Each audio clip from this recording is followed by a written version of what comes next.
দেখো, আমরা সবাই প্রতিবাদ করতে পথে নেমেছি, যে যার প্রফেশনই হোক না কেন। আমরা একই কথাই, যে তোমরাও দিনের পর দিন তোমাদের সব অফিসিয়াল কাজ ছেড়ে তোমরা যে রাস্তায় বৃষ্টিতে গরমে, কারোর কোনো খাওয়া দাওয়া নেই, ঠিক নেই, হয়তো তোমরাও আসছো আমাদের সঙ্গে এক হয়ে, একজোট হয়ে। তো একটা কি চাই আমরা, যাতে সবাই, প্রত্যেকে, ছেলে মেয়ে নির্বিশেষে প্রত্যেকে, মেয়েদের ডেফিনেটলি আমি বলবো আজকে 2024-এ দাঁড়িয়ে এটা আমাদের চাওয়ার কথা নয় যে আমরা সিকিউরিটি চাইছি আমাদের কর্মস্থানে, তাই না?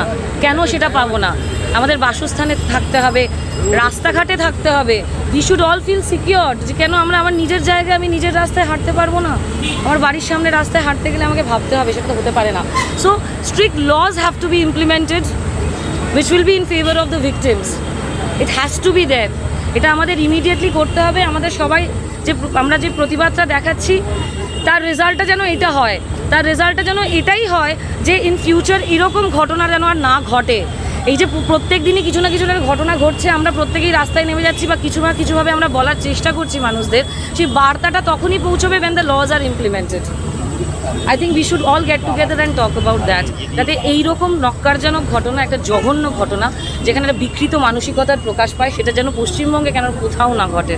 We should all come together and talk about it, especially women. Thank you.